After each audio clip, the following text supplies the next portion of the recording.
Hello guys, आज आपण बनवणार आहोत मुगाच्या डाळीचे वरण. आणि बघा, वरणासाठी लागणारे टमॅटो, बारीक मेथीचे दाणे, लसूण पाकळ्या, कढीपत्ता आणि शेवग्याच्या शेंगांच्या आणि मिरची, हिरवी मिरची ही बारीक कापून घ्यायची आहे. आणि आता मेथीची भाजीसाठी बारीक चिरलेली मेथी, पातळ बटाटा कापून घ्यायचा आहे. त्याच्यामध्ये कोथिंबीर, मिरची, कांदा आणि टॅमॅटो आणि लसूण पाकळ्या आवडीनुसार घ्यायचे आहेत. ज्याला पाहिजे त्यांनी घेऊ शकता, नाहीतर नाही घेतलं तरी चालतील. आता वरणासाठी बघा, आपण बघा ह्याच्यामध्ये तेल आवश्यकतेनुसार तेल ओतायचं आहे. तेल ओतायचं आहे. तेल ओतल्याच्या नंतर ते मस्त चांगलं गरम होऊन द्यायचं आहे. नंतर त्याच्यामध्ये मोहरी टाकायची आहे. मोहरी बघा कशी तडतडते, अशी तडतडू द्यायची आहे. तरच हे जे वरण आहे हे बघा कशी मस्त त्याच्यामध्ये मिरच्या टाकून फोडणी कशी छान आलेली आहे. त्याच्यानंतर लसूण पाकळ्या टाकायच्या आणि हे बघा कशा. आणि 4-5 दाणे जे मेथीचे आहेत ते सुद्धा आपण टाकायचे. हळद टाकायची आहे. हे बघा, हळद टाकायची आवडीनुसार. हळदीने खूप छान कलर येतो. हिंग टाकलेला आहे. हिंग हे सगळं सारण आहे जे ते मिक्स करून द्यायचं आहे. हे छान प्रकारे मिक्स करायचं आहे. आणि ह्या ही नुसती फक्त आपण लसणावर ही डाळ बनवलेली आहे. आणि आता जी उकळलेली डाळ आहे ती आपण त्याच्यामध्ये ओतायची आहे. ही पहिली बॉईल करून घ्यायची आहे डाळ. बघा, हे सगळं सारण आहे ते मिक्स करायचं आहे. त्याच्यानंतर आपण त्याच्यामध्ये मीठ टाकायचं आहे. मीठ हे आपण फोडणीमध्ये घेऊ शकतो किंवा नंतर टाकू शकतो किंवा शिजल्यानंतर टाकू, पण आधी टाकल्यानंतर ते छान प्रकारे त्याच्यामध्ये मिक्स होते. आणि ते मीठ टाकल्याच्या नंतर आपण पुन्हा ती डाळ मिक्स करायची आहे. चमच्याने अशीच ढवळत राहायची आहे. हे बघा, आता ह्याच्यामध्ये पाणी घ्यायचं आहे कारण ती डाळ खूपच जाड झालेली आहे. त्याच्यामुळं पाणी आपण आवश्यकतेनुसार त्याच्यामध्ये ओतायचं आहे. कोणाला जाड डाळ आवडतो, कोणाला पातळ डाळ आवडते. हे बघा, ह्याच्याप्रमाणे आपण त्याच्यामध्ये पाणी ओतलेलं आहे. अशा प्रकारे ती डाळ पुन्हा मिक्स करायची आहे चमच्याने. छानपैकी सारखी अशी चमच्याने ढवळत राहायची आहे. कारण हे बघा, ह्याच्यात आता शेवग्याच्या शेंगा टाकलेल्या आहेत. कारण आपण ते शेवग्याच्या शेंगा ह्या आधी फोडणीसाठी पण टाकू शकता, नंतर टाकू शकता, पण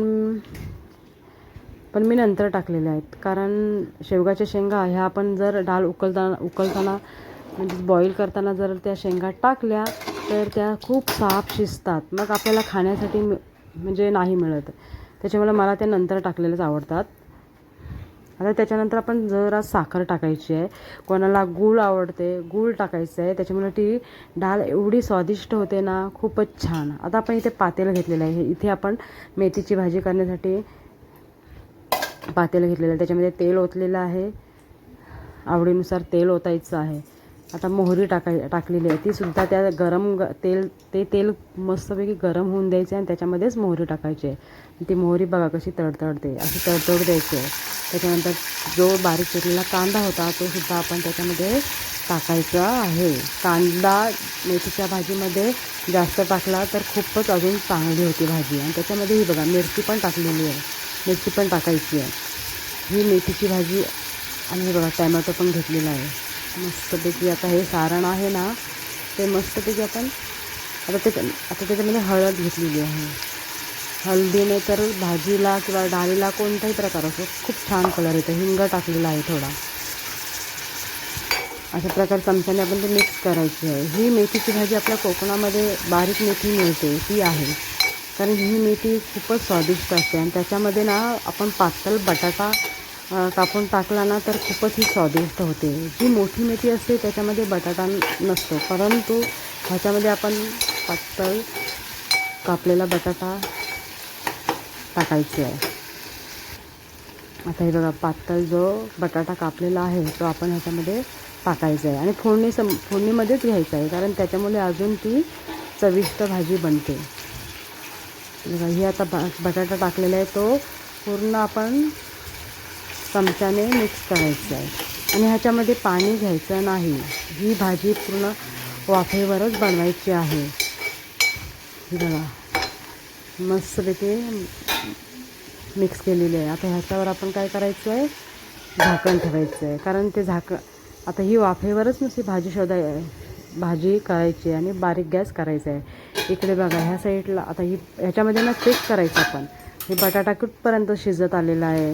बघा बटाटा त्याच्यामध्ये झाकण ठेवायचं, 2 मिनटं ठेवायचं, परत काढायचं, असं बटाटा शिजेपर्यंत करायचं. आता मीठ टाकलेलं आहे मी फोडणीसाठी. हे मीठ तुम्ही आधी टाकू शकता आणि नंतरही, पण खरं तर फोडणीमध्ये दिलेलं मीठ टाकल्यानंतर ते चांगलं होतं. आणि ही साखर घेतलेली आहे मी थोडी. साखर तर खूपच, साखरेमुळे ही भाजी तर अजूनच स्वादिष्ट बनते. पण ज्यांना शुगरचा त्रास असेल त्यांनी साखर टाकलेली नाही तरी चालेल, कारण ती भाजी थोडी कडू लागते म्हणून. पुन्हा झाकण ठेवलेलं आहे, पण ते झाकण काढायचं आहे. कारण का ते बटाट कुठपर्यंत शिजलं आहे हे आपण पाहायचं आहे. आणि चमच्याने सारखी ती भाजी मिक्स करत राहायची आहे. बघा आता आपला बटाट पण शिजलेला आहे. आता आपण जी बारीक चिरलेली मेथी आहे ती आपण त्याच्यात ओतायची आहे. ती बघा टाकलेली आहे सगळी. आता मेथीसुद्धा ती त्याच्यामध्ये आपण मिक्स करायची आहे. खूप छान प्रकारे अशी मिक्स करायची ना, ते भाजीला कलर पण खूप छान आलेला आहे. दिसतोय बघा आपला येलो कलर आलेला आहे. डाळ आणि मेथीची भाजी हे कॉम्बिनेशन तर खूपच चांगलं. मेथीची भाजी ही तुम्ही चपातीबरोबर खा, भातासोबत खा. डाळ भात मेथीची भाजी हे कॉम्बिनेशन तर एकदम बेस्ट. आणि तुम्ही जर मेथीची भाजी ही फक्त चपातीसोबत पण खाऊ शकता, खूपच छान. तुम्ही कशाबरोबरही खाऊ शकता. इकडे आपली भाजी मिक्स झालेली आहे आणि इकडे आपले हे मुगाच्या डाळीचे वरण तर मस्त उकळलेलं आहे. हे बघा, आणि कलर तर एवढा छान आलेला आहे आणि स्मेल तर खूपच छान येतो आहे. आता ह्या ताटामध्ये आपण जरा पाणी ओतायचं आहे, कारण ती भाजी सुकू नये ह्याच्यासाठी पाणी ओतायचं आहे. ही बघा भाजी कशी आपली छान शिजलेली आहे आणि मस्तपैकी एकजीव झालेली आहे. आहा काय मस्त हे झालेलं आहे बघा. स्मेल पण छान आलेलं आहे. तुम्ही खरंच अशा प्रकारे ही डाळ आणि ही जी मेथीची भाजी आहे ना ती घरी करूनच बघा. आणि आपल्याला उपवासाच्या दिवशी तर हे एकदम बेस्ट. खूपच छान. बटाट पण मस्त छानपैकी शिजलेला आहे बघा. अशी आपण सारखी हलवत राहायचं आहे, चमच्याने हलवत राहायची आहे भाजी शिजेपर्यंत. आता त्याच्यात पुन्हा झाकण ठेवायचं आहे. इकडे आपली डाळ सुद्धा झालेली आहे. ही बघा मस्त कलर आलेला आहे. शेवगाची शेंग पण शिजलेली आहे साफ. बघा पूर्ण डाळ मस्त झालेली आहे. ओलं खोबरं आपल्याला जर आवडत असेल तर टाकू शकता, काहींना आवडत नाही त्याने टाकू नये. खोबरं टाकल्याच्यामुळे आणखीन भाजी मेथीची भाजी खूप चविष्ट बनते. अशा प्रकारे बघा आपली डाळ आणि ही मेथीची भाजी इथे मस्तपैकी रेडी आहे. आणि त्याच्यासोबत आपला खूप छान, त्याच्यासोबत एकीकडे माझा राईससुद्धा झालेला आहे. डाळ आणि मेथीची भाजी झालेली आहे, रेडी झालेली आहे. Bye bye guys. पुन्हा भेटूया आपण नेक्स्ट व्हिडिओमध्ये.